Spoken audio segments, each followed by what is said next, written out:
Bueno, bienvenidos. Hoy vamos a hablar de robótica. Como vieron, tenemos bastantes robots. Vamos a hablar de robótica en agro y en la educación. ¿Esto por qué? Porque en el grupo MINA investigamos en robótica. Somos un montón de gente y hoy está Mercedes y estoy yo. Vamos a presentar dos temas diferentes. Robótica sí, pero en ámbitos totalmente diferentes. El grupo ya tiene unos cuantos años, se fundó en 2003 y está enfocado en robótica móvil y gestión de redes, pero además de robótica también trabajamos con sistemas embebidos y autónomos, con redes de sensores, inteligencia artificial aplicada. Como vieron, somos un montón de gente, entonces hay muchos enfoques diferentes en lo que son sistemas ciberfísicos, que es como un nombre grande para describir todo lo que hacemos, y hay unos cuantos docentes del curso que son parte del grupo. Y nuestras líneas de investigación también son variadas. Yo en particular voy a hablar de la línea que está marcada ahí, en sistemas ciberfísicos educativos y interacción persona-computadora sería algo más fácil de pronunciar, pero es interacción personas-sistemas ciberfísicos. Y bueno, lo que hacemos nosotros también es organizamos Sumo Robótico cada año y ya vamos por la edición, creo que era 23. El grupo se fundó en 2003 y hay 23 ediciones, así que vieron que cada año, desde que se fundó el grupo, está el Sumo Robótico, que es una competencia donde los robots se empujan sobre un dojo. Y también hay otros desafíos de robótica, de recorrer un escenario, una pista, cumpliendo con ciertas consignas, y esto se hace cada año. Este año pueden vernos por acá, se hace también en este piso, o en el piso verde, entre 7 y 11 de septiembre. Y también tratamos de participar en ingeniería de muestra, que si vieron la charla de Ayala, escucharon sobre ese evento. Es Facultad muestra lo que se está haciendo acá, y ahí también siempre tratamos de presentar nuestros trabajos. 16 y 17 de octubre, este año también el viernes y sábado vamos a estar ahí. Y bueno, robótica educativa en la educación y de niños pequeños es como más mi tema. Y está ahí, interacción persona-computadora y sistemas ciberfísicos educativos. Y para hablar de eso les voy a hablar como de tres aspectos importantes en los trabajos que voy a presentar, que es por un lado pensamiento computacional, después preescolares y robots, porque son como tres piezas claves en los trabajos que vienen después. Pensamiento computacional es una habilidad que hace un par de años, en 2006 se usa por la primera vez el término pensamiento computacional, pero desde este momento empieza a ganar fuerza el concepto y se presenta como una habilidad que todos deberían tener, desarrollar y usar en la vida, que no es programar, es pensar los problemas de una manera que los pueda procesar una computadora, que parece ser una cosa súper útil, porque como sabemos las computadoras calculan súper rápido, cosas que nosotros a mano haríamos súper lento y tardaríamos muchísimo. Entonces la idea es aprovechar este potencial que tiene el cálculo rápido y poder resolver cualquier tipo de problema de esta manera, o afrontarlo de esta manera, buscando soluciones. Y hasta los preescolares supuestamente deberían desarrollar pensamiento computacional, porque es una edad súper de mucho desarrollo cognitivo y son como unas esponjas que aprenden muchas cosas, no les cuesta aprender. Y además también pensando en eso, que tecnología después más adelante a veces se ve sesgada como una cosa para varones. Los estudios demuestran que está bueno empezar temprano con cosas de tecnología para todo el mundo, para que las niñas también se puedan proyectar en el rol de una mujer que después va a trabajar en tecnología. Entonces, edad temprana parece ser un buen momento para empezar a trabajar en pensamiento computacional. Y esta edad también se caracteriza por necesidad de material tangible para pensar sobre problemas, sobre cosas, que ayuda muchísimo tener un soporte que uno capaz puede manipular. Vieron que los niños cuentan con los dedos, entonces los niños chiquitos lo precisan para poder pensar en soluciones. Si no, ya imaginarse los números en su cabeza les va a ocupar toda la memoria de trabajo que tienen y no van a poder dedicarse a calcular las cosas. Van a tratar de recordar en vez de pensar en el problema. Entonces, robots tienen eso, son objetos tangibles que uno puede usar para pensar junto a ellos. Por ejemplo, si planifico una trayectoria, un recorrido de robot, puedo ponerme en el lugar del robot, puedo, si tiene un frente, ponerme en este frente y pensar moviéndome en el espacio, cosas que, por ejemplo, la pantalla no tiene. Y el tiempo de pantalla en niños pequeños es un tema discutido, así que robots parecen ser una buena idea para tratar de desarrollar pensamiento computacional en niños pequeños. Y todo eso en contexto uruguayo, como es. Bueno, como ya vieron, desde 2003 que se fundó el Grupo MINA, estamos trabajando en robótica. Están las competencias, está el campeonato de sumo robótico, pero también el concurso de robótica, que ya tiene 18 ediciones. Ceibal también empuja fuerte lo que es robótica y ya cuenta con 13 olimpiadas en robótica, programación y videojuegos. Y lo que para mí cambia todo el contexto es cerca del año 2022-2023, donde empiezan a aparecer colaboraciones entre ANEP y Ceibal y cambia la currícula oficial para todos los tramos educativos y empieza a incorporar pensamiento computacional. Y hasta los más pequeños, ahí vemos el primer ciclo que abarca nivel 3, 4 y 5 de jardín y primero y segundo de escuela. Tiene una unidad curricular que son ciencias de la computación y tecnología educativa y bueno, hasta los más pequeños tienen que trabajar pensamiento computacional y robótica. Entonces es como un contexto súper favorable para hacer estas cosas porque las maestras tienen que enseñar pensamiento computacional, tienen que trabajar conceptos de pensamiento computacional, no siempre saben cómo y estaban bienvenidos en todas las aulas. Y ahí, a partir de eso, bueno, el contexto favorable me hace llegar a un momento que empiezo a trabajar en mi doctorado, heredo este robotito para trabajar con él. Y acá hoy les quiero presentar 3 investigaciones que hice en marco de mi doctorado para mostrarles también un poco cómo es lo de investigar la vida del docente universitario, que no es solo dar clases, nosotros por definición también investigamos. Y hay temas súper diversos y uno cuando piensa cómo es investigar, cómo es trabajar de investigador, a veces no se imagina nada muy concreto. Ahí les traigo 3 estudios concretos que hicimos para que puedan ver un poco, que son muy diversos. El primer estudio quiere responder la pregunta, ¿cómo son los robots que parecen ser buenos en la estimulación de pensamiento computacional en niños pequeños? ¿Qué les parece? ¿Qué hicimos para responder esta pregunta? Es una pregunta súper grande para una persona tan pequeña. ¿Cómo podemos investigar en eso?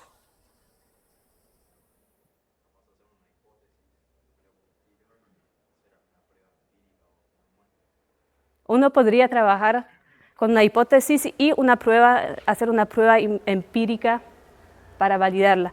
Pero como hablamos de robots en general, claro, si este robot en particular puede estimular pensamiento computacional en niños. Sí, sería como un poco diferente la pregunta. En este caso, como la pregunta es más amplia, tuvimos que hacer otra cosa que era no ir con los niños, sino sentarse en el escritorio a revisar lo que reportó otra gente que ya hizo investigaciones sobre este tema. Es una revisión sistemática de literatura que hicimos. Buscamos en bases de datos todos los estudios empíricos, no cosas teóricas, no cosas de autores que decían, a mí me parece que esto funcionaría, no. Buscamos estudios donde la gente fue con los niños, midió pensamiento computacional antes de hacer actividades con ellos, usando robots, y midió, después de estas actividades, si cambió algo.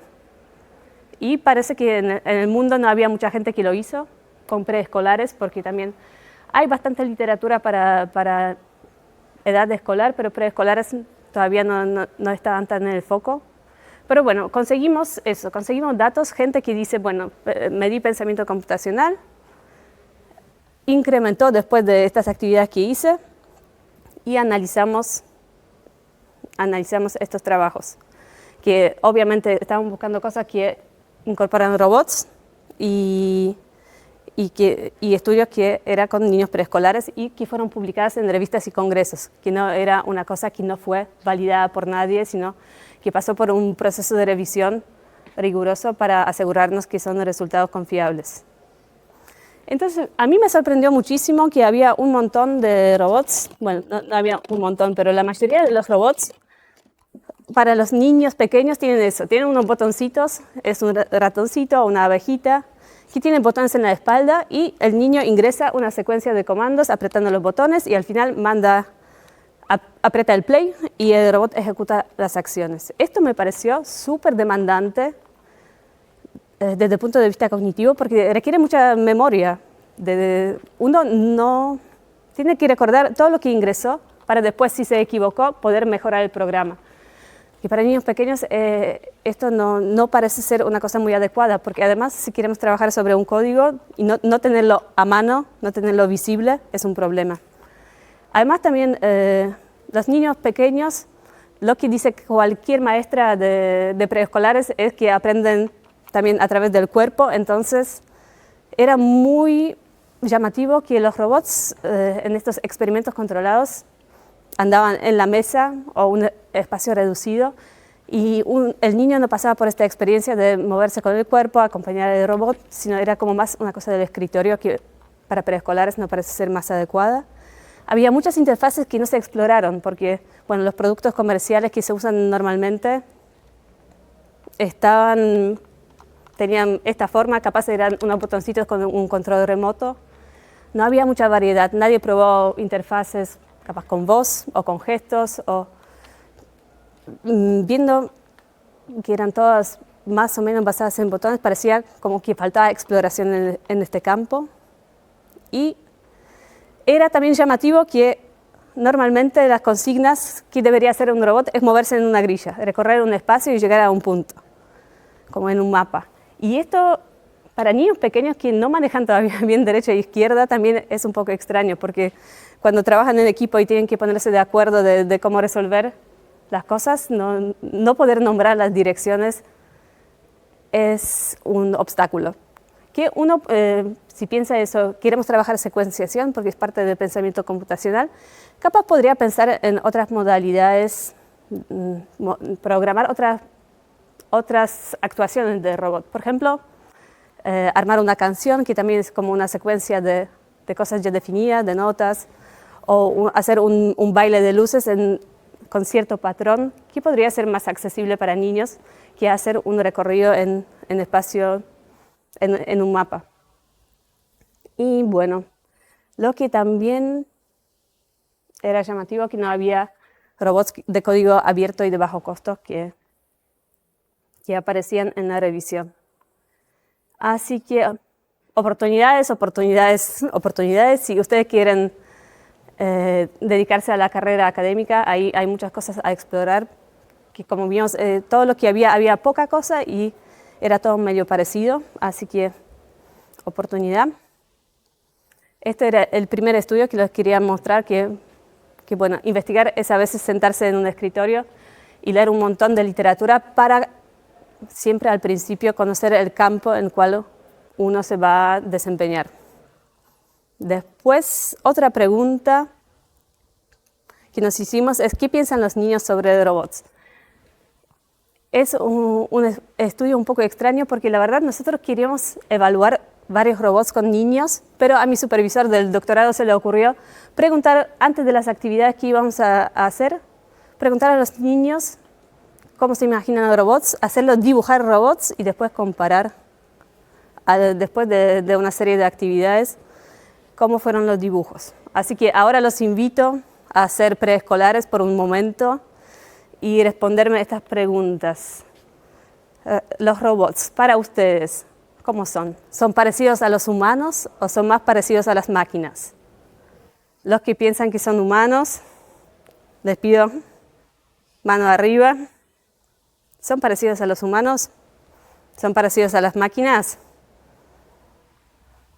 Sorprendentemente, los niños piensan que los robots son parecidos a los humanos. Y ya que son parecidos a los humanos, bueno, esto es en base a no a nuestros dibujos, es en base a la literatura que ya existía sobre, bueno, vamos con los niños que dibujan robots a ver cómo son, a ver qué piensan. Son parecidos a los humanos en la cabeza de los preescolares.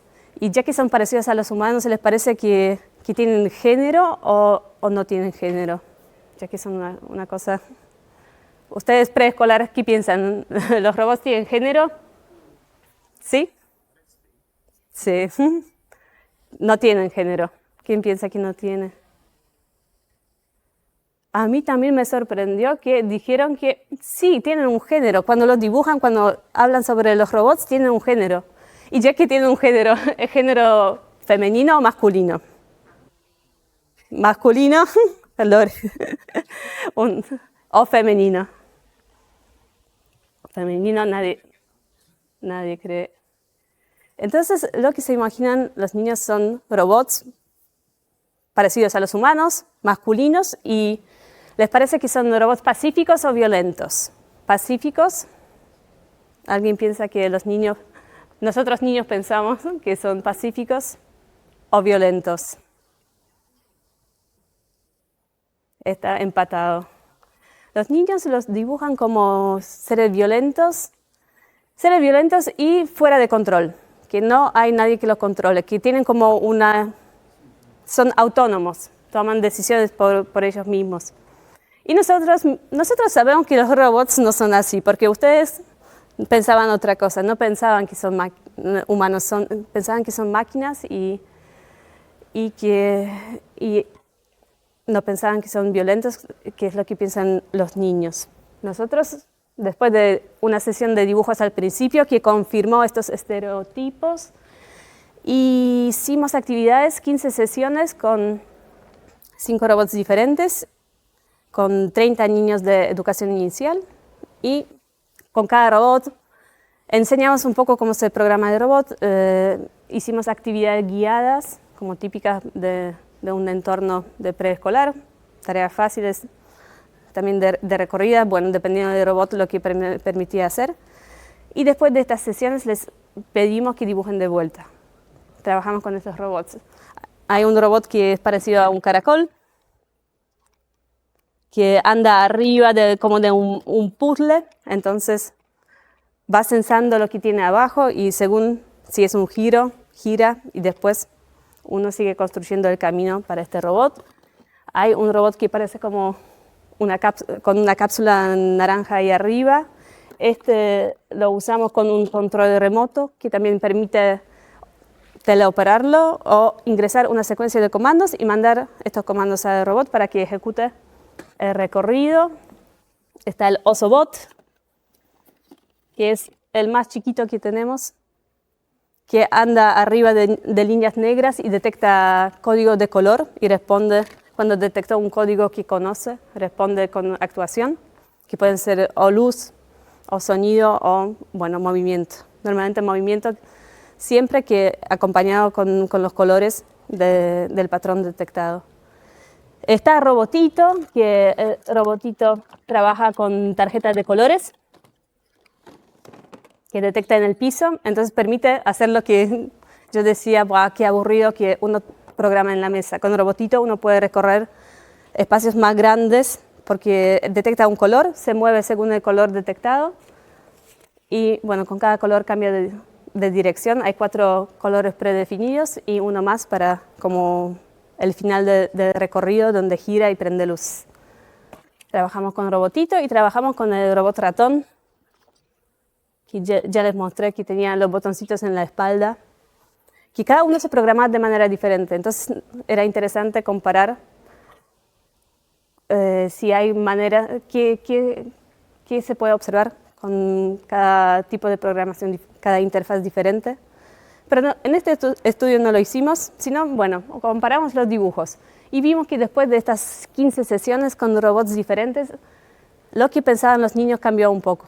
Era, bueno, acá en verde clarito vemos la cantidad de dibujos de robots humanoides antes de las actividades y en azul oscuro, que parece más negro, después de las actividades. Y vimos que teníamos menos robots humanoides, más máquinas y más control. Empezaron a aparecer controles remotos, indicando que los niños piensan que van a controlar el robot. Y además preguntamos específicamente después de cada presentación de dibujo si los niños pensaban que quién controla el robot o cómo el robot sabe qué hacer. Si el robot lo sabe porque lo sabe o alguien lo controla, y la mayoría de los niños indicó que bueno, están controlando el robot. Acá vimos como el tipo de actividades que hacían eran variadas. Había actividades lúdicas y sociales como cantar canciones, juntar flores, actividades no específicas como el robot puede saltar muy alto y volar, o hacían cosas útiles los robots. Había robots que cocinaban, un robot policía. Entonces, ahí no vimos muchos cambios, pero vieron que las barras de post después de la actividad son más altas. Entonces, había como más variedad en lo que hacía cada robot. Tenía más de un rol asignado. Y nos parecía un resultado bueno porque nos indicaba que capaz niños piensan que el robot también puede cambiar. No es una cosa sola, autónoma, sino algo que uno puede programar para fines diferentes. Entonces vimos que era posible cambiar un poco los estereotipos con los cuales pensaban los niños y pasar de eso, de robots que eran parecidos a los humanos, que tenían cualidades humanas, a robots que eran máquinas bajo control del humano, que es algo que está más cerca de la realidad que un robot masculino, violento y fuera de control. Así que esto nos pareció un buen resultado, que con actividades que no apuntaban a eso, a cambio de estos imaginarios de los niños, pudimos acercarlos un poco a algo más realista, a una visión más realista sobre la tecnología. Y bueno, ahí hay muchas oportunidades porque teníamos una currícula que era para otra cosa. Vimos que funcionó bien para cambiar un poco los estereotipos y la idea sería, bueno, capaz se puede hacer con menos sesiones, podemos seguir investigando ahí, capaz podemos elegir menos robots y igual funciona bien el cambio de lo que piensan los niños. Así que también cada uno de estos trabajos son nuevas oportunidades para seguir investigando. Bien. Después de revisar un montón de literatura, trabajar con los niños, también les quiero presentar otro tipo de trabajo que es con maestras. Y ahí nos fuimos a hacer actividades con niños, que era para mí, por lejos, lo más desafiante. Hacer actividades de robótica con 30 niños preescolares. Fuimos con maestras, les llevamos 4 robots diferentes. Hicimos actividades de robótica, les mostramos cómo funcionan. Eran maestras de informática, que es como también un piso alto, porque ya sabían qué conceptos se podría trabajar. Trabajaban en eso, en enseñar conceptos de informática. Entonces tenían una mirada bastante particular. Y analizamos, con cada robot hicimos como un grupo focal, un grupo de discusión donde hablamos de ventajas y oportunidades que le vieron a cada robot para uso en el aula, obviamente, y para desarrollar pensamiento computacional. Y al final, cuando analizamos nuestros resultados, volvieron con ellas para confirmar los resultados. Y lo que a mí me sorprendió, como cosas tan específicas que tenían de manejo del aula, de las cosas que querían para el aula con los robots, que, bueno, de toda la lista, las cosas que mencionaron, viendo los robots, interactuando con ellos, los agrupamos, por ejemplo, feedback acerca de cómo debería ser un robot. o cómo debería ser su interfaz de programación, o el acto de programar, cómo sería. Entonces les quiero compartir algunas de las ideas que nos dieron.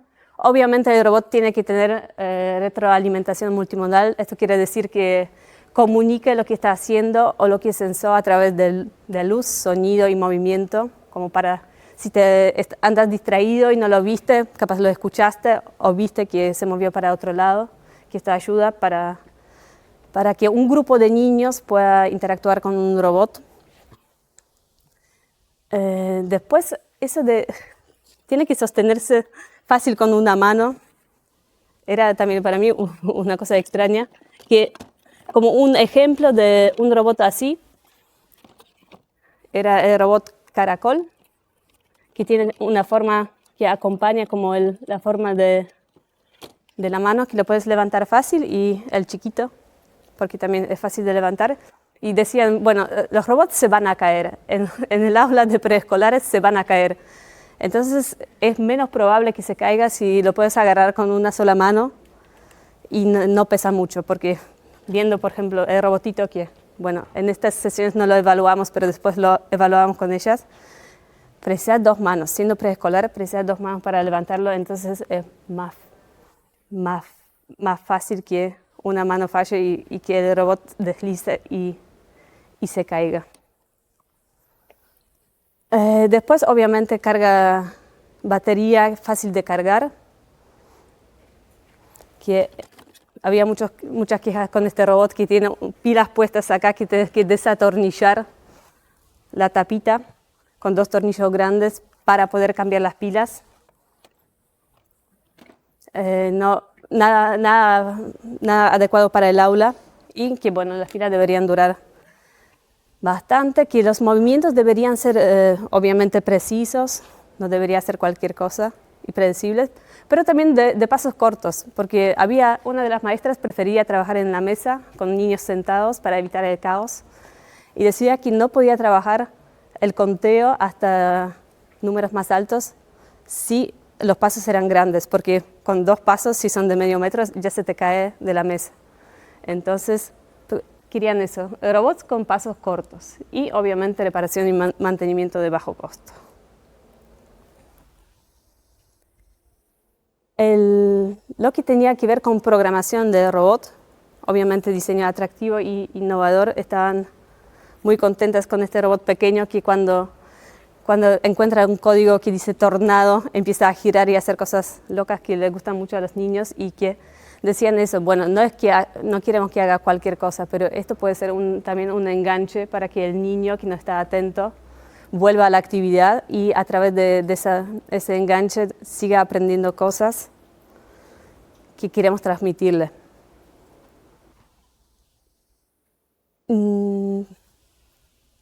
Una observación también súper particular e interesante era, creo que con el robot Kibo, que es el robot más caro que tenemos, que surge de una universidad, después se vende como producto comercial y tiene un montón de publicaciones, como justo por su origen. Es una cosa que se usa muchísimo en investigación, no sé si tanto en el aula, y era un amor-odio con las maestras y este robot, porque le encontraban muchas cosas muy buenas y muchas cosas muy malas. Por ejemplo, lo que tiene que ver con consistencia de color entre instrucciones y robot. Me acuerdo clarito del ejemplo, era el robot para prender una luz que tiene ahí un actuador. Precisa detecta una secuencia de bloques, uno lo escanea como con un escáner de códigos de barra. Y decían, bueno, acá todo lo que tiene que ver con la luz, con prender esta bombita de color, es amarillo. Es raro que la bombita no tenga nada amarillo. Estaban buscando una correspondencia de cosas para identificar más fácil para un niño chiquito para qué sirve cada bloque. Este bloque tiene un dibujo de la bombita, pero parece que no era suficiente, o hay cosas que se podría mejorar todavía. Y proximidad entre las instrucciones y el robot también era una cosa que discutimos, me acuerdo, con el robot Buckley.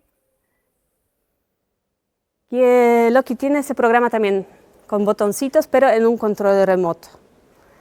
Y ya que se programa apretando botones que no generan un código, lo que viene con el robot son unas tarjetitas que tienen las mismas instrucciones, las mismas flechitas, que vos primero las usás para armar tu programa. Cuando está pronto, agarrás el control remoto, empezás a ingresar las instrucciones que preparaste antes, lo mandas al robot y el robot lo ejecuta.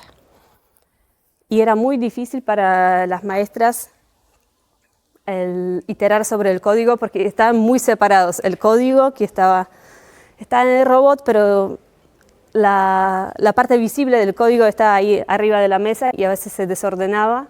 Y el robot que actuaba en el espacio, que para ellas lo que andaba mejor, para los niños pequeños, era lo que hacía el robot Caracol, que era enseguida, tenías el programa que ejecuta abajo del robot. El comando que está en ejecución, sabías cuál era, porque estaba parado ahí arriba. Acá si doblaba, venía, doblaba y después doblaba.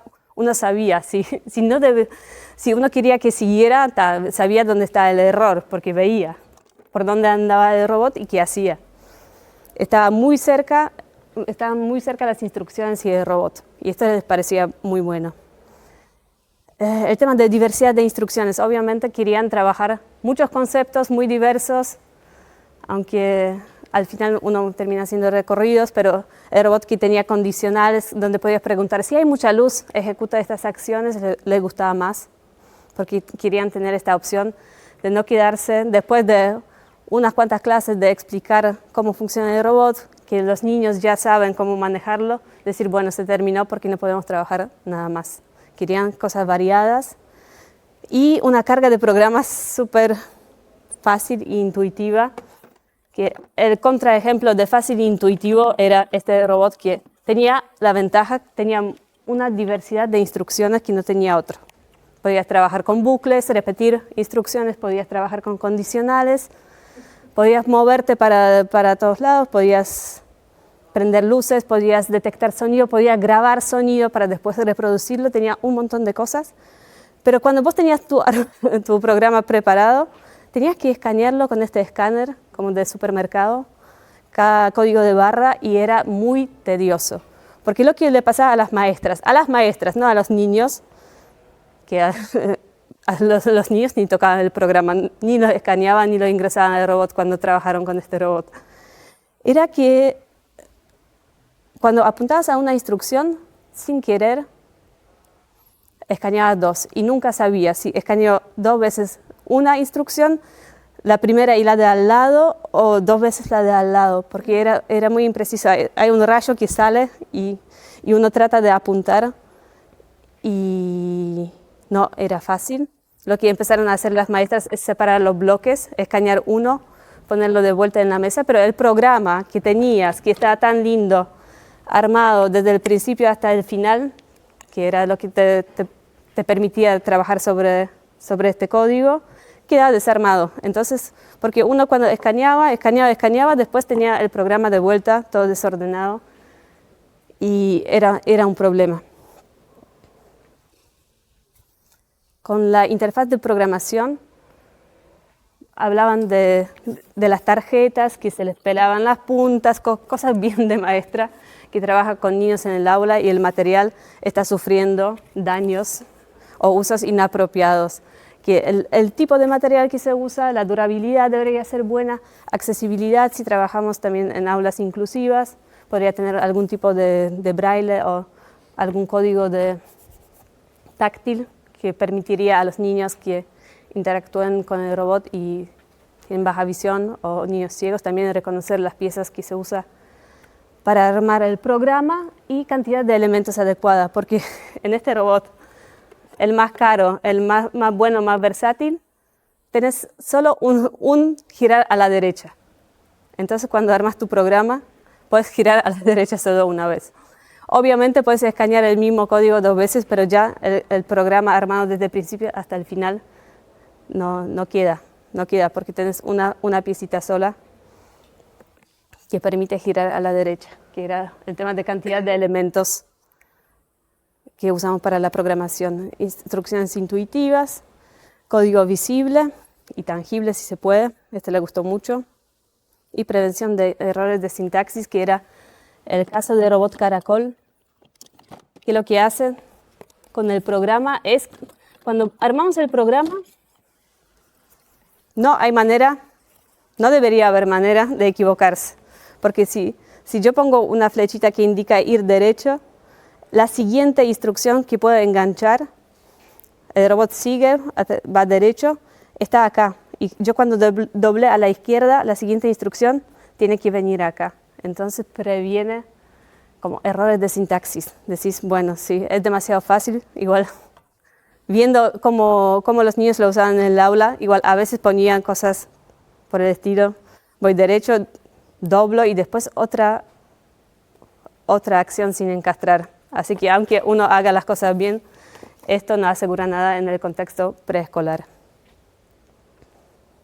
Y bueno, ya que sabemos cómo debería ser el robot, la programación y interfaz de programación, bueno, hay muchas oportunidades para desarrollar este robot que quieren las maestras. Porque nosotros fuimos ahí, las escuchamos, anotamos, hicimos resúmenes acerca de las actividades que se podría hacer, de las ventajas y desventajas de cada robot, pero bueno, no existe todavía un robot que cumpla con todo eso que pidieron estas maestras. Así que oportunidades para seguir desarrollando. Entonces, en resumen, les quería mostrar como 3 trabajos diferentes, uno de revisión de literatura, de sentarse a mirar lo que hizo otra gente, para entender el estado del arte, después actividades con niños, una cosa súper desafiante, y donde uno precisa una maestra que maneje el aula, y entrevistas con maestras que también tienen una visión muy particular acerca del contexto educativo, robots y pensamiento computacional. Así que, ¿cómo son los robots? Ahora ya podemos responder las 3 preguntas. Debería ser el cuestionario. ¿Cómo son los robots que parecen ser buenos en la estimulación de pensamiento computacional en niños pequeños? Parece que no son muy adecuados para niños y que hay muchas interfaces sin explorar. Los niños que piensan sobre los robots es que son varones con cualidades humanas y están fuera de control, pero esto lo podemos cambiar. ¿Y qué robots quieren las maestras? Las maestras quieren robots robustos, intuitivos, fáciles de programar, con buen diseño, retroalimentación clara y mantenimiento simple. Así que, todas cosas buenas. Bien. Acá tengo muchas gracias. ¿Tienen alguna pregunta acerca de...?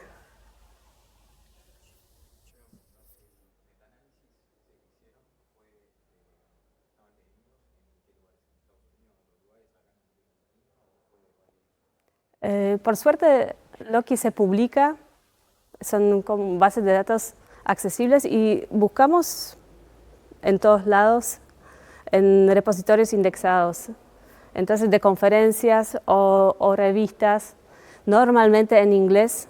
Creo que, no sé si era filtro, como todo el equipo manejaba inglés y español, porque a veces uno también filtra por idioma. Si fuera en polaco, solo yo podría leerlo, entonces seguramente, creo que sí, era criterios de inclusión, tiene que estar escrito en español o inglés.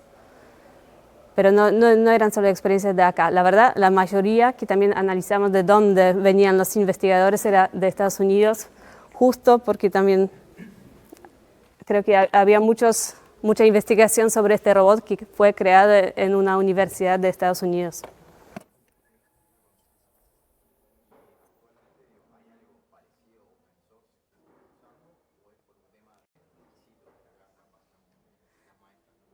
De open source hay un robot que nace en una universidad y sigue siendo de código abierto. A ver se me escapó el nombre, que también es como una plataforma con 2 ruedas que tiene sensores, que uno puede hasta hacer reglas de cómo actúa según lo que sensó, que puedes programar las reglas del robot, que es una cosa interesante. pero no lo vi muy instalado en... Obvio que claro. Internacionalmente, y está también acá el padrino del Butiá, que es una iniciativa de acá, que a mí también me sorprendió cuando venía los ómnibus con un robot con 2 ruedas. Creo que todavía ni trabajaba en la facultad, que recorría Montevideo, y sí, es una iniciativa de acá. Y también los Butiá compiten en los desafíos de sumo robótico, y es algo open source que sí nació acá y en nuestro grupo.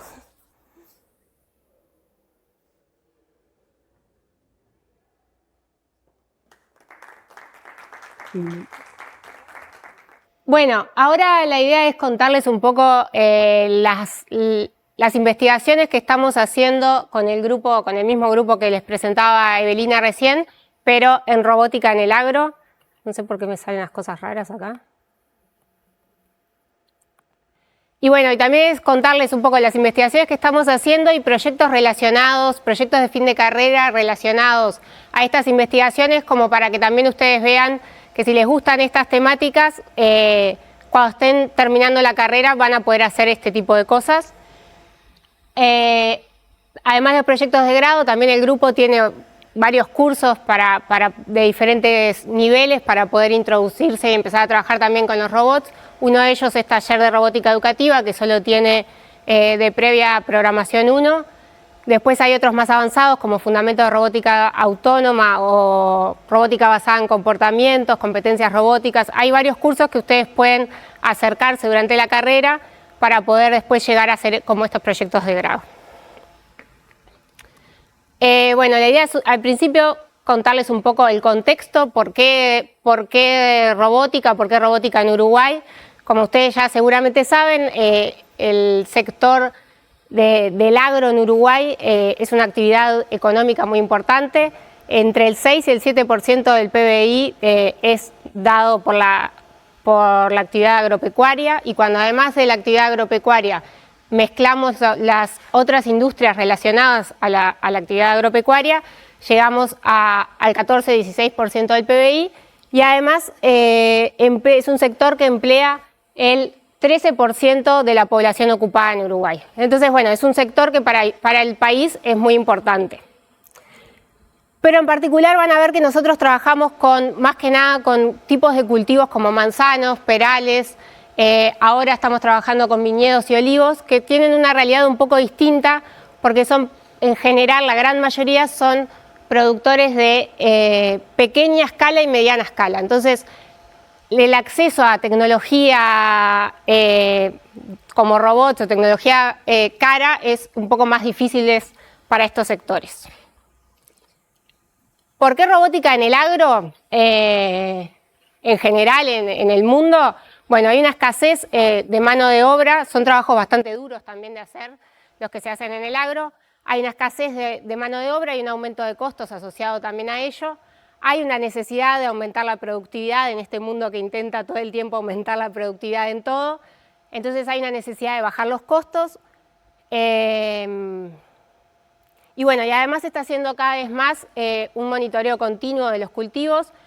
Hacer monitoreo continuo de los cultivos con personas es súper caro, entonces también el poder automatizar el monitoreo continuo para detectar plagas a tiempo, para detectar enfermedades, problemas de estrés hídrico, que no tengan agua, por ejemplo, determinadas partes del cultivo, es también muy importante.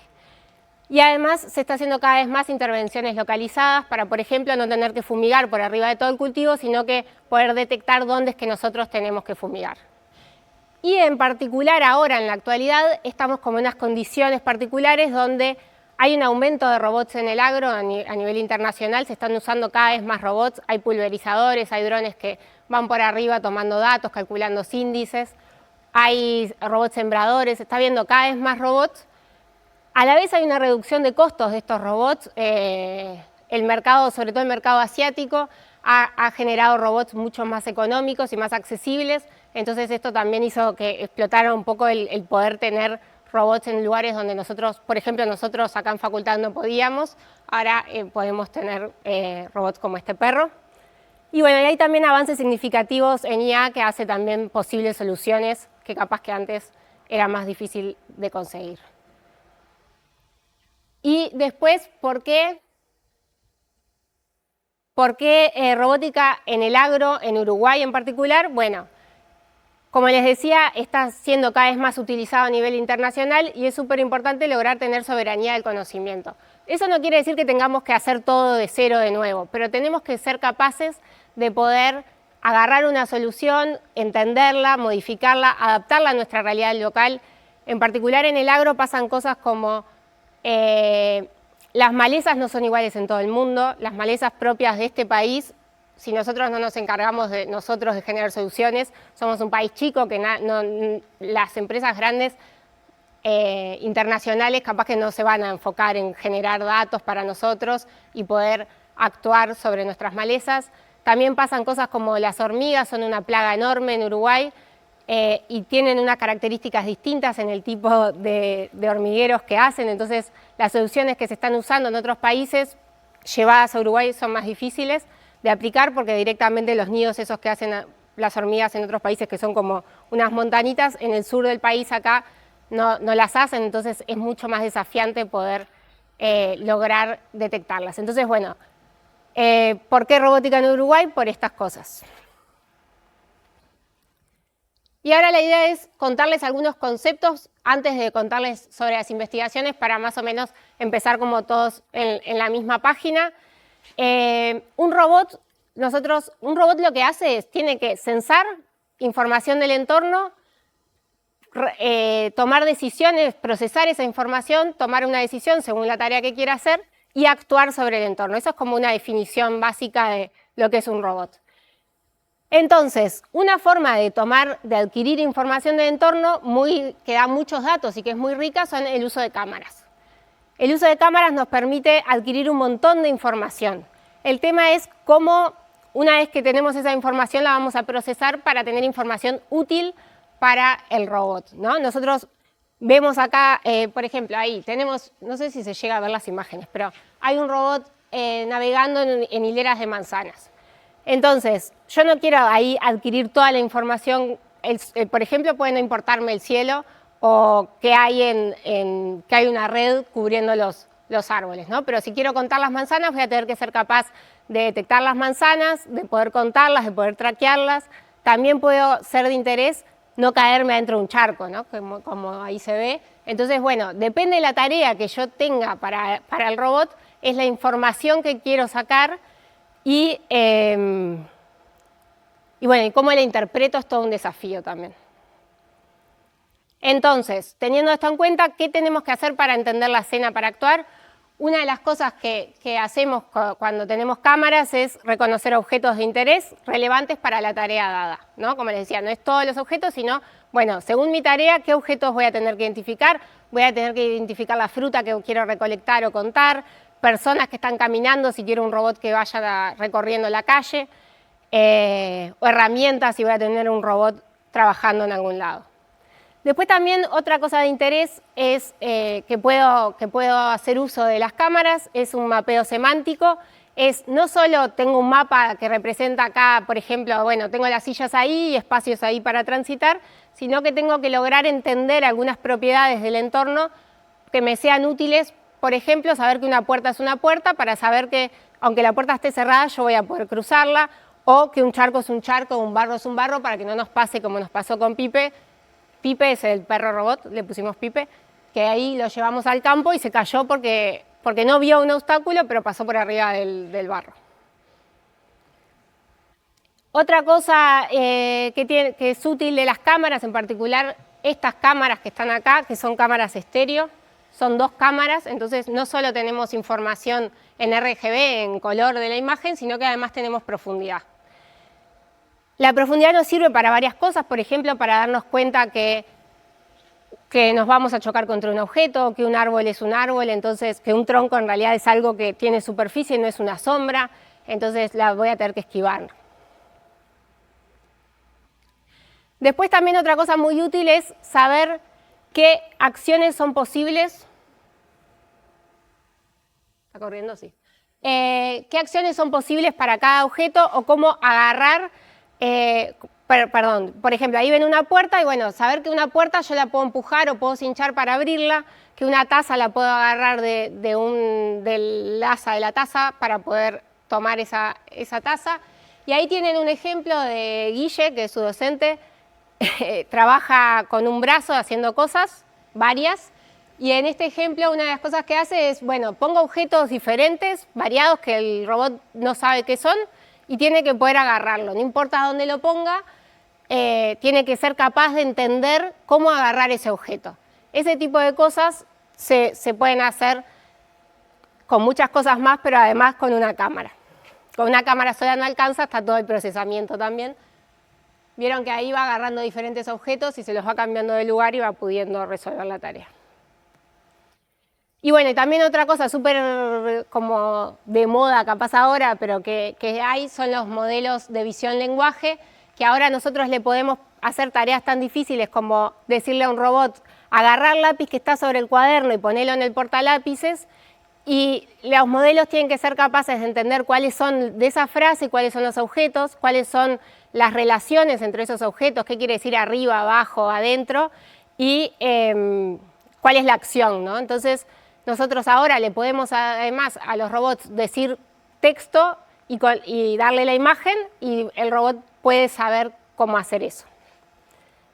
Pero todo esto que es muy evidente para nosotros somos muy buenos viendo una imagen y detectando formas, objetos, imaginándonos cómo se está moviendo algo, ¿no? Pero ¿qué es lo que ve la computadora? ¿Qué es lo que tiene la computadora cuando ve la imagen? Es una matriz, donde cada elemento de la matriz son intensidades de, por ejemplo, si la imagen es como esta, que es en escala de grises, lo que tiene es la intensidad de blanco-negro que tiene la imagen. Entonces es, bueno, yo le doy a la computadora una matriz y tengo que poder adquirir toda esa información que recién les decía. Y esto en realidad que para nosotros es muy simple, para una máquina es muy complejo. Entonces, ahí no se ve, pero nada, ¿no? Si ahí yo les digo, ven, no se ve mucho, ¿no? ¿Se ve? Bueno, si yo les digo ahí qué está sucediendo, ¿qué les parece que está sucediendo? Sí. ¿Alguien está usando una computadora?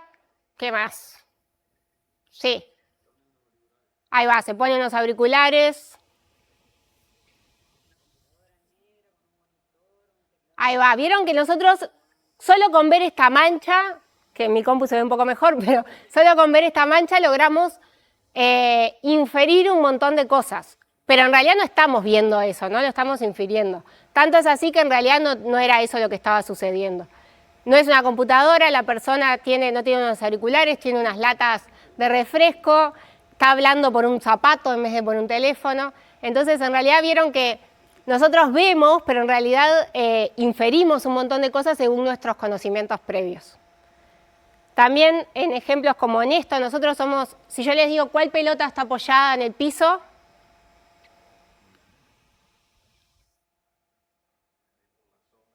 ahí va, por la sombra ustedes se dan cuenta. Si nosotros le queremos dar esto a un robot y explicarle esto para resolver la tarea, hay que enseñarle al robot cómo saber esto, ¿no? No es tan simple como nosotros vemos con cómo las máquinas ven. También nos pasan estos ejemplos de, bueno, acá, si ustedes ven, ¿la arena está mojada o es una sombra? Está mojada. Y vieron que nosotros nos damos cuenta como súper fácil que la arena está mojada. Pero no podemos enseñarle a una máquina simplemente diciéndole, es porque está más oscuro. Porque no siempre que los objetos están mojados están más oscuros, ¿no? Entonces, bueno, el cómo vemos y cómo ve el robot es todo un desafío enorme y hay un montón de cosas para hacer en ese sentido. Otro concepto que vamos a usar ahora cuando les cuente las investigaciones que estamos haciendo es el de navegación. Imagínense que ahí está Pipe en dos lugares y quiere ir hasta la banderita amarilla. En uno es solo ir para adelante, en otro tiene que llegar además a cruzar hasta la otra hilera. Entonces lo que intenta hacer la navegación es contestar 4 preguntas, que es ¿cómo es mi entorno? O sea, ir generando, tener un mapa o de alguna forma saber cómo es el entorno donde está. dónde está el robot en el momento que va a calcular cómo ir, a dónde debo ir y después, además, cómo llego a ese lugar teniendo en cuenta los obstáculos, dónde estoy y a dónde debo ir. Entonces, cuando hablamos de navegación, hablamos de llegar de un lugar a otro teniendo en cuenta estas cosas. Después otra cosa es la odometría, que es simplemente la estimación incremental de la pose teniendo sensores. Por ejemplo, tenemos una rueda que va girando y nosotros, si medimos cuántas veces gira la rueda, sabemos cuánto nos desplazamos. El problema de esto es que es incremental y el error que vamos a tener también es incremental. Por ejemplo, si la rueda patina, nosotros vamos a creer que nos movimos porque la rueda se siguió moviendo, pero en realidad estoy en el mismo lugar. Entonces, cuando yo vaya haciendo dónde estoy según esa odometría, voy a tener un error. Después está otra cosa que es el SLAM, que decimos que es localizarse a la vez que vamos creando el mapa, es el robot se va desplazando y va a tener que ir ubicándose en un mapa a la vez que lo va creando. Y otro concepto importante es el cierre de ciclo, que es yo voy recorriendo, por ejemplo, voy recorriendo por acá, paso por al lado del pizarrón, o acá, ¿no? Salgo de acá, estoy al lado del pizarrón, empiezo a caminar, voy por allá, solo contando la odometría.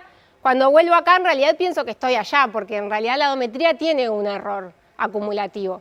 Pero veo el pizarrón y digo, pero es el mismo lugar, en realidad. Entonces arreglo todo mi noción de dónde estoy con los objetos conocidos que ya vi antes y que sé dónde están. Entonces eso me permite corregir mi mapa y es súper importante para todos estos algoritmos de SLAM. Entonces, bueno, ahora que más o menos todos estamos como en el mismo lugar, vamos a ir a los proyectos de investigación. Les voy a contar 3 proyectos. El primero que hicimos en robótica en el agro hace muchísimos años, en el 2014. Y vamos también a ver cómo fue evolucionando mucho y dentro de todo bastante rápido el tipo de proyectos que se pueden hacer y sobre todo que podemos hacer nosotros. El primer proyecto es el de navegación autónoma en plantaciones para apoyo de tareas de recolección. Las personas en el campo tienen que juntar, cuando van a recolectar las manzanas, las juntan, las ponen como en unas bolsas grandotas y tienen que llevarlas hasta el final de la hilera, ponerlas en un cajón grande donde está el tractor. Y eso es súper pesado y se buscaba ayudar de alguna forma a que los operarios no tengan que ir con todos esos kilos. Y ahí partimos no teníamos nada de todo esto, partimos desde cero, teníamos que armar el robot, desarrollar algoritmos de control de movimiento y evaluar algunos algoritmos de navegación. Entonces, bueno, hicimos un prototipo articulado, lo de la silla era nomás para pasear arriba del bicho ese, porque aguantaba mucho peso además. Un prototipo articulado, o sea que se movía así, eso lo hizo súper complejo de controlar. Las ruedas eran ruedas de bici, también la odometría era mala, el control era bastante malo, entonces era todo un desafío lograr que se mueva. Llegamos a teleoperarlo con un joystick, a que te siga un objeto rojo, lo podíamos pasear un poquito siguiendo un objeto rojo. Y también le podías marcar un punto en un mapa y el bicho más o menos lograba moverse hacia ahí. Tenía algunos problemas, sobre todo cuando se chocaban entre sí las partes. Y tenía una odometría, que es eso que está acá, súper ruidosa. Eso lo poníamos a hacer unos rectángulos y una de ellas es la odometría generada por las ruedas, que pensaba que hacía cualquier cosa, y otra es generada por las cámaras y también tenía mucho ruido y pensaba que hacía cualquier cosa. En esto ya hubo al menos 3 proyectos de grado asociados, o sea, pero los proyectos de fin de carrera de 3 grupos. Unos hicieron un robotito allá, que es un robot sembrador, hicieron todo el robot sembrador, tenía una tolva, iba como tirando semillas. Otro era detección y conteo de manzanas, que fue un proyecto mío de hace muchísimos años, tanto que no se usaban redes neuronales en ese momento todavía, era con todo técnicas clásicas de reconocimiento según el color, la forma, la textura, cosas que ahora uno cuando va a hacer conteo de manzanas no va por ahí. Y bueno, hay otros que se dedicaron a la interacción persona-robot y aspectos de seguridad. Después de ese pasaron unos años que no tuvimos proyectos en el agro y ahora en el 2022 volvimos a trabajar con proyectos en el agro. trabajamos en uno que se llamaba Navegación Robótica Robusta en Entornos Agropecuarios para estimar la cantidad y calidad de la cosecha. Era financiado por la Agencia Nacional de Investigación e Innovación en un proyecto que es María Viñas. Son un proyecto financiados por 3 años. Acá las tareas era, una vez más, recolectar datos, contar las manzanas, detectar las manzanas, contarlas, fijarse si estaban enfermas o no. Y una vez más aparece lo de, y navegar por el campo de forma precisa, sabiendo dónde estoy, porque yo no quiero solo detectar una manzana enferma, sino que le quiero poder decir al productor, tu manzana enferma está en el árbol 8 de la fila 5. Si no, el dato de por sí no sirve. Y es importante saber exactamente dónde está. Y acá otra vez surge esto de, hay un montón de estudiantes asociados a estos proyectos siempre. Acá hice yo mi doctorado enmarcado en este proyecto, una pasantía pedesiva, y hubo 11 estudiantes de fin de carrera asociados a diferentes proyectos, que ahora les cuento un poquito de qué iban. Bueno, ¿por qué esto surge una y otra vez y surge de nuevo en el último proyecto que les voy a contar? ¿Por qué es tan difícil navegar en el campo?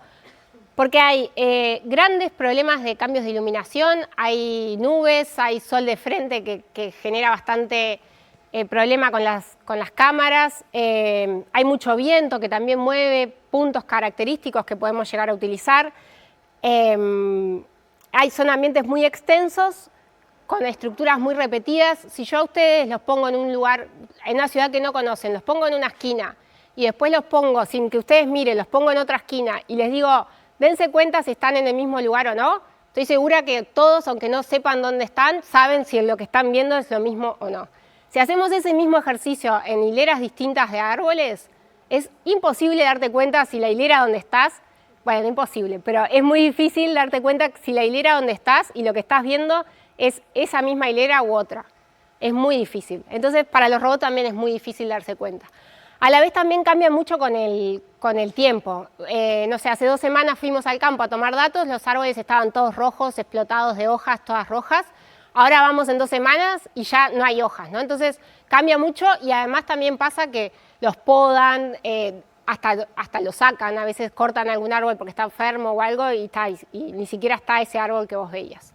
Entonces estas cosas hacen que sea súper desafiante y sobre todo comparado con otros tipos de entornos, como acá ven, las barritas más bajas son el menor error, es mejor. Amarillos son algoritmos de SLAM corriendo en interiores, el error es mucho más bajo. El gris son algoritmos de SLAM corriendo en ciudades, que son mucho más fáciles, igual porque los ambientes son como mucho más estructurados y tienen varias diferencias, entonces funcionan mucho mejor. Y las verdes son en datos agrícolas. Y acá hay solo 2 ejemplos donde no se llega a ver los puntos verdes, que son puntos que usan estos algoritmos para poder ver como características visuales en uno y otro lado y poder darse cuenta que son los mismos, y las líneas rojas son los que machean.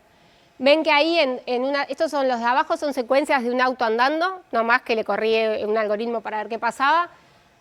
Ven que si en una misma calle con un auto moviéndose hay muchísimos puntos que logra detectar con mucha confianza. En esta, que es súper desafiante, porque en realidad el auto giró y prácticamente está viendo el edificio totalmente desde otro punto de vista, igual así todo logra llegar a machear puntos de interés. Muchos más que en el agro, que en una imagen que apenas se desplazó un poquito para adelante y ya les cuesta tener esos puntos de interés. También hicimos un estudio de cómo funcionan las diferentes odometrías. Ahí ven el verde, allá en la primera es la trayectoria que efectivamente hace el robot, teniendo la trayectoria de verdad. Y la otra es una odometría de las ruedas, y vieron que tiene tremenda deriva, gira mal, hay mucho error. Entonces son datos que se pueden usar, pero que hay que usarlos con cuidado y hay que mejorarlos con algo porque son muy ruidosos. Y en esta también la roja es la de verdad y la azul y la verde son odometrías usando diferentes cámaras. Esto era con y las cámaras es esta que está para el costado y esta que está para el frente. Y también tenían mucho error. Y después está la pregunta de siempre, ¿por qué no usamos GPS? Que los GPS son buenos. Acá no se ve mucho, pero en azul allá y en rojo acá están el GPS, lo que piensa que hizo y lo que hizo de verdad. Y los GPS funcionan, los GPS de bajo costo funcionan más o menos, tienen bastante error, pegan algunos saltos. Después también a veces nosotros decimos, funciona bien porque el del teléfono, porque vemos que corrige y está a 3, 5 metros, para nosotros no importa, pero para el robot saber si está en la fila esa o a 2 filas de distancia es muy importante, entonces esos errores no son tolerables para el tipo de estas tareas. Entonces, bueno, como todas las cosas que queremos hacer necesitamos datos. Cuando fuimos a empezar a ver cómo mejorar estos algoritmos, no había datos disponibles para este tipo de entornos. En particular, si ven ahí, esos son todos los datos relevados y solo los últimos 2 son datos abiertos, o sea, que se puedan usar y para este tipo de tareas, de exteriores, con la pose real donde fue el robot. Y encima son para otro tipo de plantaciones, de plantas muy bajitas, entonces, bueno, no nos servían a nosotros, tuvimos todo un trabajo de diseñar este conjunto de datos, adaptar a Jackie. Jackie vino como una plataforma asignada, le tuvimos que poner, Jackie es el amarillo, le tuvimos que poner los sensores, le tuvimos que poner una plataforma de cómputo mejor, hay todo un desafío enorme en cómo grabar esos datos manteniendo la calidad para que se puedan usar. Y bueno, estos datos quedaron públicos para el uso de la comunidad. Después también trabajamos en esto que les decía hoy, de bueno, los puntos estos característicos y cómo los machea estaban teniendo problemas, entonces en decir, ¿funcionará mejor si nosotros diseñamos algún tipo de descriptor de estos puntos que sirva para que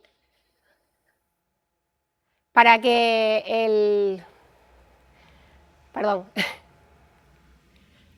te buscan. Bueno, se fue.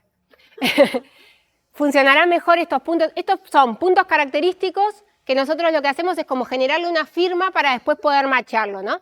Entonces, ¿funcionará mejor si los entreno con nuestros datos? Entonces hicimos toda una base de datos sintética que simulábamos nosotros esos cambios, esos movimientos. Y bueno, nos dio que sí, pero todavía teníamos para mejorar. Entonces, el último trabajo que hicimos acá fue decir, bueno, una cosa característica que tenemos tenemos árboles que podemos llegar a decir, nuestra marca, en vez de ser esos puntos de interés, pasan a ser los árboles. Yo sé que veo el árbol 1, el árbol 2, el árbol 3, entonces uso esa secuencia de árboles para saber dónde estoy y cómo me ubico.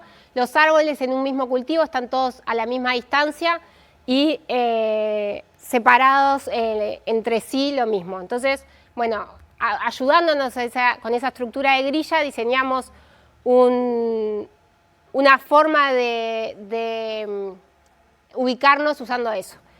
Para eso tuvimos que entrenar con redes, entrenar cómo detectar esos troncos, eso que les decía, bueno, según la tarea que quiero, es la información que necesito y es en lo que me voy a prestar atención. Entonces, en este caso fue, etiqueto árboles, entreno modelos, aprendo a reconocerlos, hacemos un algoritmo de identificación para poder ir viendo dónde estoy y además hay que ser robusto a que puedo no ver alguno porque puede estar tapado con pasto, puede faltar directamente, entonces además esa asignación de identificadores tenía que poder ser robusto a esos cambios.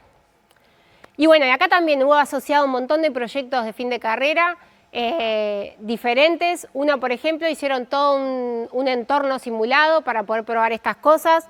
Reconocieron las manzanas, ellos se enfocaron más en la parte de reconocimiento de manzanas, poder contarlas y estimar la cantidad. También hicieron unos modelos de, bueno, de análisis de cuánto le erraban para poder corregir también esas estimaciones.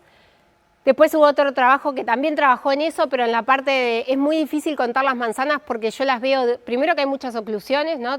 Quedan tapadas entre sí y por hojas, y también las veo de los dos lados, ¿no? Un árbol tiene manzana de un lado y del otro, y en estos tipos de plantaciones que son más como murales, se pueden llegar a ver de los dos lados.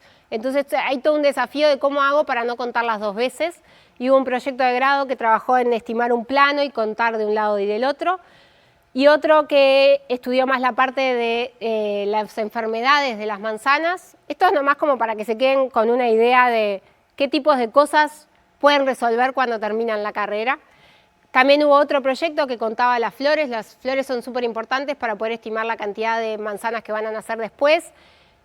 pero también es todo un desafío porque las flores son súper chicas, entonces las imágenes son enormes y las flores son como cosas muy chiquitas dentro de esas imágenes. Entonces, cómo contar esas flores fue todo un desafío. Y bueno, y después una pasantía PESIVA que estudió más la parte de detección de enfermedades en árboles, que también es un desafío porque hay muchos trabajos en cintas de transportadoras y no tan así en árboles de verdad, digamos. Y bueno, terminado ese proyecto, empezamos ya en el 2024 con otro, que es el que estamos trabajando en realidad ahora con los 2 robots, que es para controlar malezas. Las malezas son básicamente todo lo que no es cultivo. Nosotros, todo lo que compite con el cultivo, le dicen malezas, la gente que sabe de agro. ¿Qué pasa con las malezas? Compiten por el agua y los nutrientes del suelo, entonces se quieren sacar y es muy caro el control de estas malezas. Entonces, ¿en qué consiste este proyecto? Es en matarlas o molestarlas lo suficiente. Es muy difícil matarlas porque además tienen un banco de semillas muy grande abajo de la tierra, las malezas. Entonces, el poder... a veces solo con cortarla no sirve para matarla, entonces una de las cosas que se plantea es, bueno, si yo sé dónde está la maleza, nuevamente con estos algoritmos que tienen que ser muy precisos en dónde estoy, las detecto, las marco y las molesto continuamente, las voy a poder controlar. Entonces, este proyecto tiene un dron, por un lado, y como una parte que es un dron que va volando y que puede hacer como un mapa además general para compartirte a los robots terrestres. Y además además la idea es que pueda llegar a detectar malezas o zonas complicadas para mandarle también a los robots terrestres. Esto es súper complejo porque las propias copas de los árboles tapan las malezas que están contra los árboles, que es las malezas que importan matar. Acá no les dije, pero lo que importa controlar es contra los árboles. El centro de las hileras los dejan siempre con pasto, entonces ahí no hay que hacer nada. Y una cosa que les puede surgir es ¿por qué no sacamos todo, ¿no? Porque esas imágenes que era todo barro y unas cosas verdes, lo fácil sería todo lo que no es tierra lo saco, pero no, los productores quieren sacar solo determinadas malezas porque hay algunas que son buenas para controlar algunas cosas, por ejemplo, el agua, algunos bichitos que quieren que esté porque quieren que vaya y se coma eso en vez del cultivo, entonces también hay todo un desafío. Y bueno, en este proyecto trabajan un montón de personas, somos 17 personas, obviamente, bueno, no obviamente, pero nosotros tenemos como muchas tareas además de esto, entonces no son 17 personas trabajando todo el tiempo en este proyecto, son pocas horas de 17 personas trabajando en este proyecto, pero una cosa interesante es que estamos trabajando con gente de la Facultad de Agronomía, que son quienes saben y quienes nos explican bien qué tenemos que hacer, cómo hacer toda la parte experimental, además, de todas estas cosas, porque no es solo, bueno, quiero controlar la maleza, sino es, efectivamente la estoy pudiendo controlar, estoy haciendo bien la parte experimental. Después también otro dato importante es que estamos trabajando con organizaciones de productores. El proyecto anterior era con el Instituto Nacional de Investigación Agropecuaria, que son gente que investiga y que está acostumbrada y que tiene campos experimentales, ¿no? Si ahí nos dejan un pedazo sin control para que nosotros trabajemos y nosotros no logramos controlarlos, no pasa nada. Pero ahora estamos trabajando con productores y vamos a hacer la experimentación con productores y a mí me resultó súper llamativo y bueno lo dispuestos que están los productores a que nosotros vayamos una vez por semana o cada 2 semanas a sus campos, no aplicar producto en algunas filas y bueno, dejarnos a nosotros experimentar sabiendo incluso que les puede bajar el rendimiento en esas hileras y así todo, están súper abiertos a que vayamos y experimentemos en sus campos. Bueno, otra vez más, en este proyecto ahora hay más, o alguno más, pero hay 3 proyectos de grado que 2 ya acaban de terminar ahora y uno que está a punto de terminar y una maestría trabajando también en este proyecto. El proyecto tiene básicamente estos 6 componentes, uno que es la detección de malezas en sí, otro que es qué actuadores vamos a usar, la idea es usar 3 prototipos distintos de actuación. Después están los sistemas de navegación terrestres. Una vez más bueno, tenemos que lograr que estos robots puedan navegar de forma precisa por el campo, pero además hay una parte importante que es no solo eso, sino que ahora encima me voy a tener que acercar súper preciso a la maleza que quiero actuar, que eso es un desafío inmenso para los robots, ponerse de forma, o sea, cómo romper con el comportamiento que tenía, acercarme a la maleza y encima de forma precisa para poder aplicar el producto que quiero. O actuar con el prototipo que quiero. Después está el sistema de monitoreo aéreo y la integración de todos estos componentes, que también es un desafío enorme, cómo se comparte el mapa de los drones con los mapas terrestres y cómo hablan como el mismo idioma entre un bicho que está mirando desde arriba y otros que están mirando desde abajo, y cómo toda la parte georreferenciada de eso. Bueno, los 3 actuadores que estamos usando, hay uno mecánico, que es básicamente como un tornillo que está haciendo la gente de Limpi. Otro que es un fluido, es tirar de forma súper localizada algún líquido. La idea de esto es, por un lado, probar cosas orgánicas. Los productos orgánicos son muy caros, pero si nosotros logramos que solo se puedan aplicar en lugares muy localizados, puede llegar a ser... puede llegar a ser como costosamente viable, digamos. Y después un láser, bueno, lo del fluido además otra cosa que tiene, que ellos están calculando, lo meten en el túnel de viento, se fijan según el viento, qué tan lejos puedo tirar yo con tal precisión, y hacen como una simulación de eso, y nos dicen, bueno, necesito que vos muevas el motorcito que está tirando de tal forma que va a caer de forma precisa. Y después tenemos un láser que lo estamos haciendo en el INCO, lo estamos usando en el INCO, que quema las malezas. Que también tiene sus cosas porque es peligroso, los láser estos que queman son peligrosos, ahí no se ve, pero los usamos además con unos lentes, entonces, bueno, tener un bicho de estos con un láser que quema es un desafío también. Me voy a apurar. Detección hay 8 especies entonces que nos determinaron, que nos dijeron estos productores que son de interés. Son muy variadas entre sí, hay unas más tipo pasto, otras que son como más como una cosa más chata y circular.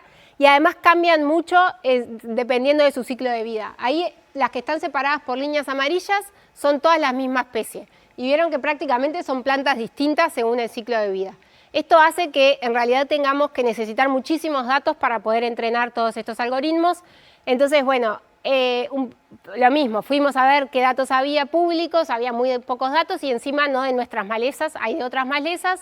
Entonces, ¿cómo empezar a crear este conjunto de datos para poder trabajar con ellos? Un proyecto de grado trabajó en cómo crearlas de forma sintética. Todas las imágenes que están allá son generadas por una red neuronal, no son fotos de verdad. Y una cosa interesante, además, que lo validamos con las agrónomas, que les poníamos las imágenes y les decíamos, ¿esto es generado o es una imagen real? Y en pila ni siquiera se daban cuenta, o sea, están tan bien generadas que pasa como el control humano de la detección. Después hicimos unos protocolos experimentales de cómo tomar y hay agrónomas etiquetando esas malezas, que poner a una ingeniera agrónoma a decirle que etiquete horas una maleza es todo un trabajo tedioso que nadie quiere hacer. Más o menos por imagen les lleva entre 10 y 15 minutos, además, entonces también es todo un trabajo complicado.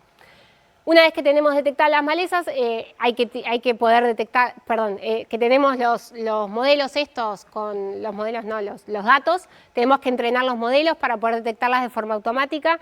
Acá estamos probando 2 enfoques distintos. SAM3 es una red de esas que uno le da un prompt y te reconoce cosas, que le podés decir, quiero que reconozcas el perro amarillo y logra descifrar qué le estás diciendo y encontrarlo. Acá le dimos el prompt with y ven en esos datos que tomamos nosotros que detecta todo como maleza, ¿no? Todo lo que es verde prácticamente lo detecta como maleza, pero igual fue como un resultado bastante bueno para poder segmentar, para poder saber qué es planta y qué no en tierra.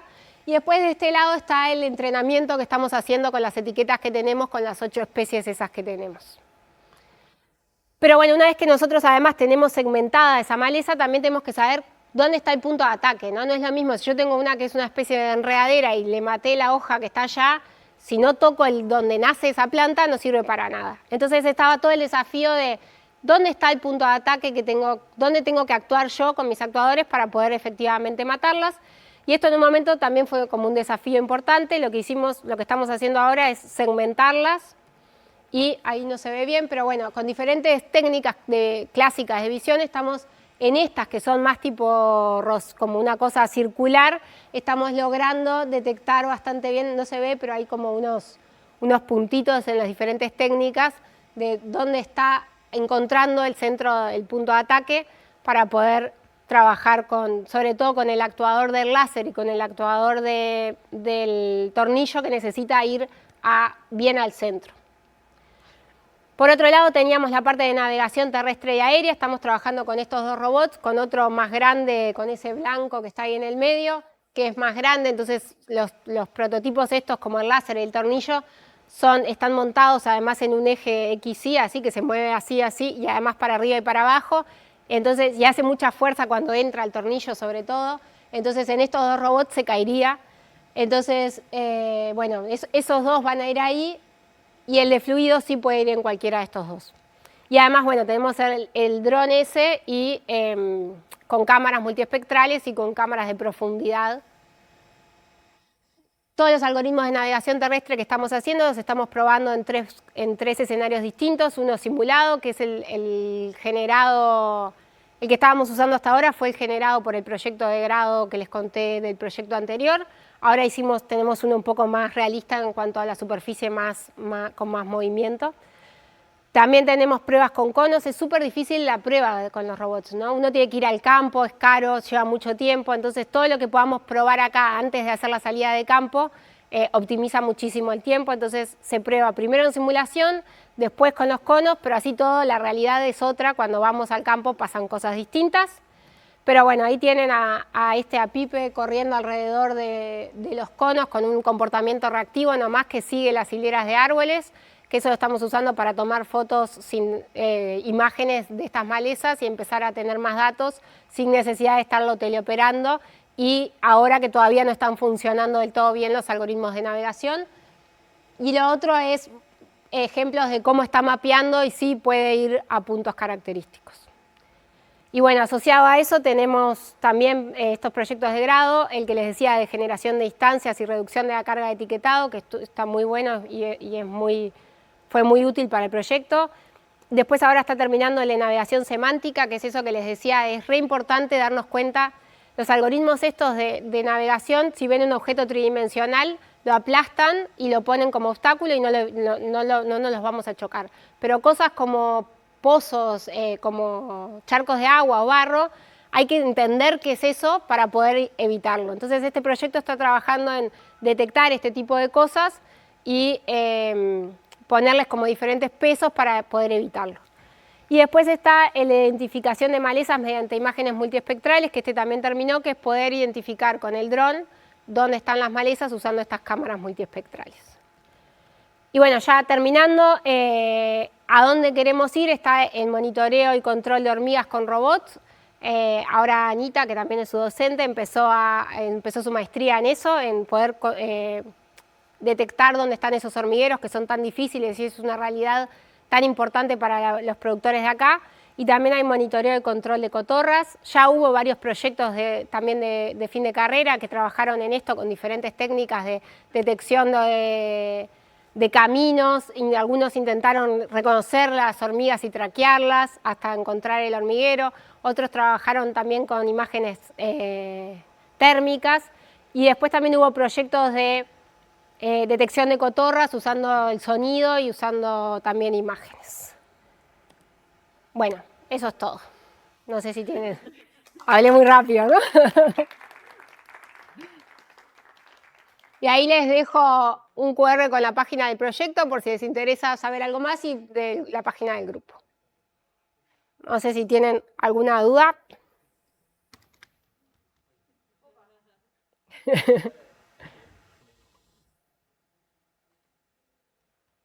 Sí.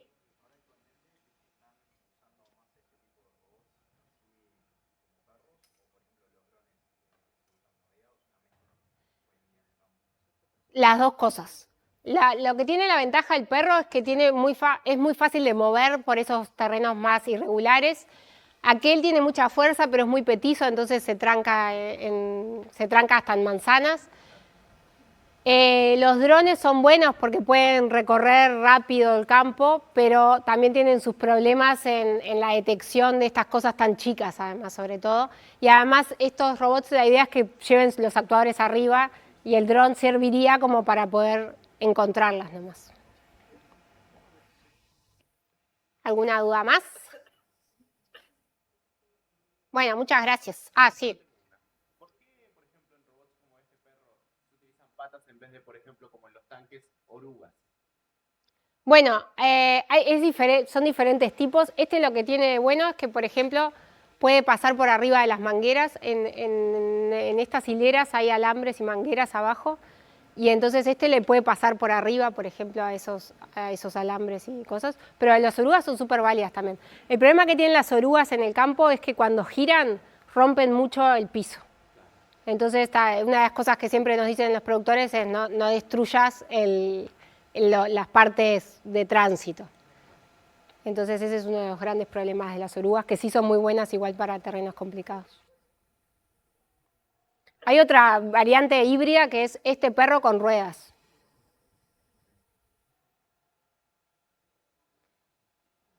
Bueno, si no hay más dudas, muchas gracias. Ah, hay más dudas. Sí.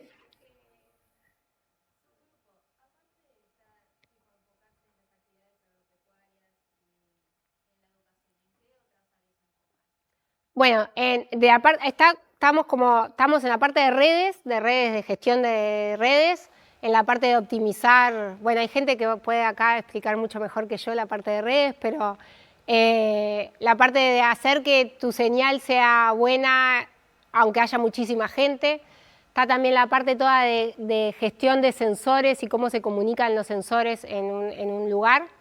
Después está la parte, bueno, de robótica educativa, que era lo que contaba Evelina. Está la parte de robótica de servicio, que son robots para ayudar en casas o en oficinas. Guille trabaja en varios proyectos también de robótica de servicio. ¿Qué es eso? Son robots que asistan a las personas en diferentes realidades. O desde automatizar una silla de rueda para poder llevarte de forma autónoma a diferentes lugares, o ayudarte a hacer tareas, a pasarte un objeto, a ir a buscar y llevar un objeto de un lado al otro. No sé qué más hacemos. Bueno, y la parte de redes es un mundo, pero que como nosotros somos un poco más de la parte de robótica, pueden preguntarle a Beto, de los profesores de ustedes, a Jorge Vizca. Jorge Vizca es un integrante del grupo que trabaja mucho en los dos mundos, en el de robótica y en el de redes, y hay toda una parte además de redes de cómo comunicar los robots entre sí, cómo pasar datos en tiempo real, además, es todo un desafío eso también. Ah, y el martes que viene, es la charla de Eduardo, el martes que viene además va a estar un integrante del grupo que trabaja en la parte de redes, así que también les va a poder contar eso. Hay toda una parte también de gestión de servidores.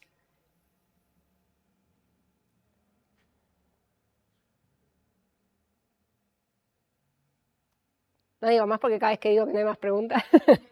No, si quieren preguntar cualquier cosa, nosotros estamos nos encanta que nos pregunten cosas, pueden encontrarnos en cualquier momento, en cualquier lugar y nos preguntan y se pueden acercar a estos diferentes cursos que tenemos también si les interesa probar alguna de estas cosas. Bueno, muchas gracias.